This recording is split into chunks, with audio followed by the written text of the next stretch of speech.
We've been talking a lot this morning about that distinction between economic migrants and refugees.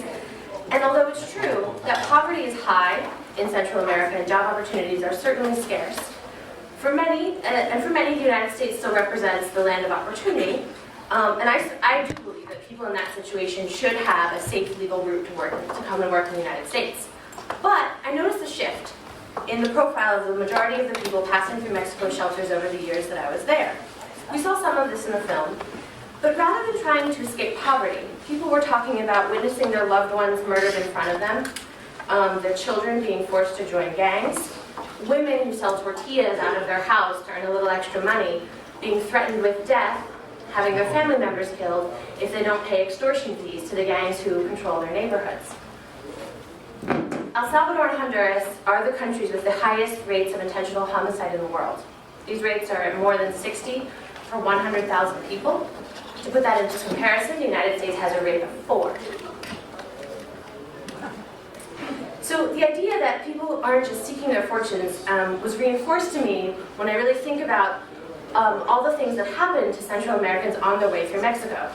The film showed us just the very beginning of that, just a moment of stepping into Mexico, of a trip that's more than 2,000 miles that will take anywhere from a couple of weeks to months, in some cases years, to get across Mexico.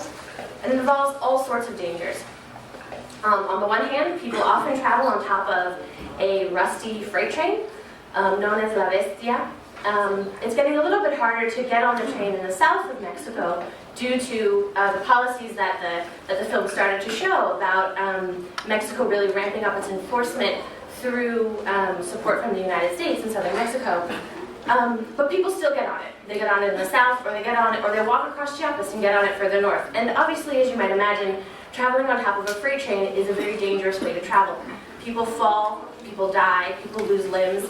But in addition to that, organized crime groups have taken to controlling the train, charging people $100 a head in order to get on top of this freight train and travel. There are 4 different places where different groups charge this quota between Guatemala and Mexico City alone. And if you don't pay, if you don't have money, you are either thrown off the top of the train or kidnapped, or in some cases pressed to work for the same groups that are extorting and assaulting migrants yourself. In addition to this, migrants are often kidnapped. The drug cartels have figured out that there's a lot of money to be made off of migrants who are desperate to get to the United States. People are kidnapped in large groups in some cases and charged ransoms of between $4,000 and $5,000 per person. And again, if ransoms aren't raised, if people either in the United States or back home in Central America don't pay that money, migrants are simply killed and discarded. As Joel Millman we've been talking about today, there are no good numbers, there are no good statistics for how many migrants die every year trying to get through Mexico. But the Mexican Human Rights Commission estimates that upwards of 20,000 migrants are kidnapped every year. And some human rights groups say that over 70,000 Central Americans have disappeared trying to get through Mexico. So people risk all of this. They send their children to risk all of this for the chance of safety at the other end. But for the most part, people who go through all of this don't actually have access to safety in the United States. Even as the UN notes a dramatic increase in asylum applications by people from Central America's Northern Triangle since 2008, the granting of asylum to Central Americans is still quite rare in the United States. So in fiscal year 2014, there were nearly 14,000 asylum applications from people from El Salvador, Honduras, and Guatemala. The United States granted just over 500 of those, so about 3.6%. And that is much lower than the average. The U.S. granted more than 20% of all asylum claims in the United States in 2014. In part, this has to do with outdated criteria for considering asylum, depending largely upon membership in a persecuted group. If they just want to kill you because of you, they just want to kill you, but not because you belong to a group that they are after, that generally doesn't fit into our asylum paradigm. Now it's changing and it's shifting, but so far, most Central Americans are sent back. And it also has a bit to do with ideas embedded in this country about Latin American migrants in general. However, the United States, rather than adjusting this policy towards Central Americans who are reaching our border, instead we've shifted resources to Mexico to fortify Mexico's southern border. Under something called Plan Frontera Sur, the Southern Border Plan, Mexico has shifted its immigration infrastructure to the south and is rounding up and deporting many, many more migrants in southern Mexico. In fact, for the first time ever in fiscal year 2015, well, in the first 7 months of fiscal year 2015, Mexico deported more Central Americans than the United States. We saw some glimpses of that in the film as well. In the policy paper that I've written for ICWA, I talk about some strategies, some of the other policies that were implemented and some of the strategies that the United States could perhaps do instead of this, including a shift in asylum policy. But what is for sure is that if we continue the current approach, the so-called crisis of last summer, when all of a sudden undocumented children were flooding the ports of entry at our southern border asking to be let in, that so-called crisis will resurface. And it seems like the Department of Homeland Security knows this. Just this week, on Monday, it was reported that they are building 3 new facilities for housing Central American youth in Texas and California, and putting in plans to be able to access 5,000 more beds within a month's notice. So we can continue to detain and deport people, or send resources to Mexico to do it. But Central Americans will keep trying to get to the United States and safety, one way or another. Given this, we have to adjust our policies beyond detention and deportation. We simply cannot reasonably expect people to just stay put when their lives and their children's lives are in danger. Thank you.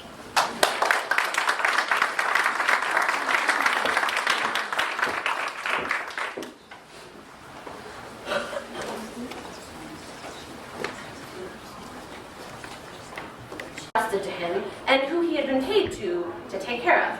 That is not the case anymore. That hardly ever happens like that. At this point, it is one person hands a group of migrants off to another person at each step along the way, increasingly disconnected from any kind of relationship with the community back home. And and all of these people pay like protection fees up to the drug cartels.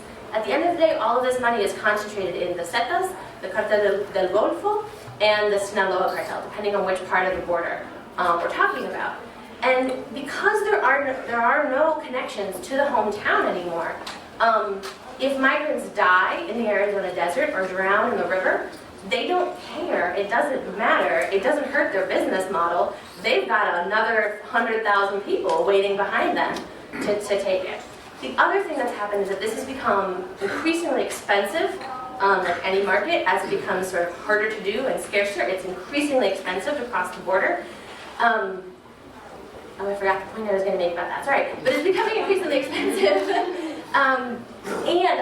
And so people are turning to smuggling drugs for the cartels in numbers that they wouldn't have done before, because it's the only way to get across without paying money. Amelia, stay there. If I could, I would like to ask you a question, and a question that links your presentation with the discussion this morning, and that is to compare Central America and the case in Syria. I think it was said a number of times by presenters this morning that obviously the real solution to the migration refugee crisis from Syria is, of course, to end that conflict. And if you compare that problem to Central America just for a moment, put it into context, Syria is a raging war. A country of 24, 25 million, half of which is displaced. You have neighboring countries, Turkey, Saudi Arabia, playing very dubious roles with extremists, allowing them to come in and come with violence. You have countries like Russia and Iran, Hezbollah. It's a roaring volcano that's incredibly difficult to address. I want to turn, if you compare, by comparison, what you described in Central America, these are states. They may not be functioning at a very high level, but they're states. There isn't this kind of extremism. There's drug cartels, but there isn't this kind of extremism. Basically, it sounds like a law and order problem. You have police there who can't be trusted, and so people are subject to incredibly high rates of violence, and therefore turn, as you've seen yourself and discussed here, turn to flee to the United States. So my question for you is it really essentially a law and order problem? And if so, why can't the U.S., we may not be able to do very much about Syria, but this is in our own backyard. It's not, compared to that, it's certainly not an impossible problem, and why can't we do more to get to the crux of the problem? Thank you. I mean, these are really big questions. Yes, there are states. How capable they are to protect their citizens, I don't know. There's a young man I met who's from El Salvador who, his brother was murdered, and he helped the police capture the murderers of his brother. And the police then said to him, "You've got to leave because we can't protect you here." And I think this is the case over and over again in Central America. So, could the United States go and somehow establish law and order? I don't know. I don't know the kind of development plan that could really happen, especially because the governments in Central America, especially Honduras and Guatemala, El Salvador and Nicaragua are in a little bit different situation, but Honduras and Guatemala are so deeply corrupt. It is, I don't see the way that by funneling resources to them, that will solve the problem. And it's just the one other thing that, there was another part of your question that I wanted to address, and now I don't remember what it was. Sorry, I have a hand up back there. I'll come back to it. Can you explain why Costa Rica is so peaceful and when I know that it's standing on, so I mean it's there, and that was all. Well, Nicaragua is also in a very different situation. Nicaragua is the poorest country after Haiti in the Western Hemisphere, and it does not have the rates of violence that its neighbors do. So there's something else going on. It's not just something endemic to Central America, right? There were some programs that were started in Honduras in response to the crisis last summer that haven't fulfilled what they were intended to do. So, for example, there was a program set up to receive refugee children. Not refugee children, deported children, people who had made it to the United States, tried to seek asylum, and then were deported back to Honduras. And so there was a program set up to receive those children and help them be relocated within Honduras to places that were safe. And they haven't been able to find enough safe places to send the kids to. And then in addition, the program that also involves helping them get into school, into job training programs, has no more funding. The government is not funding it anymore. Even though money through the Alliance for Prosperity is still making it to Honduras, that program is not funded. The other thing that I think that's important to keep in mind is that the Central American economies are very dependent on the remittances that people who make it to the United States send back. So I think we have to ask if the governments in Honduras would really want to stop people from leaving the country. Because I think that the economies depend a lot on the money that is sent back from people in the United States. Okay, one last question. I was talking to Roberta, let me just take a couple and Okay, then we let take a Amelia couple. wind them up. Okay, please. be very quick. I was talking to a young lady from Colombia recently, and I was trying to find a significant minority of Afro-Colombians, and I assume that there are many different, the countries you're talking about, many different ethnic parts. Is there any details as to the migration pattern? Is it from minority ethnic people within the indigenous other people, or is it just general? Take another question. Thank you. New York Times has been reporting that the net flow of migration to Mexico is returning to Mexico, and you're saying that the children are increasing. Could you comment on that dynamic? Is that it? Okay. Great. So there's a multiplicity of ethnic groups. And actually, if you have maybe more access to asylum if you can prove that your ethnic group is being persecuted by the government. So people from Guatemala, from ethnic groups and from indigenous groups in Guatemala have a little bit more success with that. One indigenous group one ethnic minority, I'll say, that is starting to migrate towards the United States that hadn't really in large numbers for a long time are the Garifuna people of Honduras. They're the descendants of African slaves who were brought to Honduras, and they speak their own language. Most of them are bilingual, they also speak Spanish. But they are a pretty isolated community in Honduras, and they have been pretty autonomous and self-sustaining. But in recent years, there's been a lot of encroaching on land that they live on by, in many cases, multinational corporations. It's very fertile land. There's a lot of interest in building palm farms for palm oil there. And so that community has been displaced in huge numbers in the last couple of years. And in Mexico, when I first started going to the migrant shelters that offer aid to people, I rarely saw anybody who was Garifuna, who spoke Garifuna, or who identified as Garifuna. Now there are groups of 30 people at once coming together, leaving home together, and traveling entire towns coming together through Mexico to get to the United States. And then to your question, so there's although this is true, that the total number of border crossers has gone down, right? It has gone below net zero between people going back to Mexico and people coming from Mexico. That doesn't actually apply to Central Americans. It's a different situation with Central Americans. So Central Americans are interdicted by the Mexican government, and this has really ramped up in the last year. More people have been deported to Central America from Mexico in the last year than from the United States. But this is not going to hold.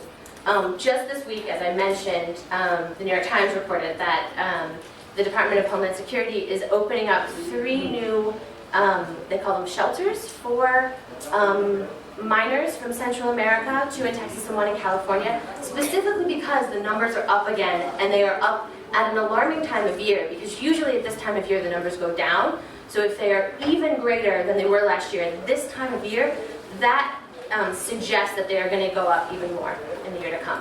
And I think it also suggests that the moment of increased Mexican enforcement is probably has probably been subjected to the same forces of corruption and collusion with organized crime that have really been a problem for Mexican authorities all across the country. Thank you, Amelia. Thanks so much.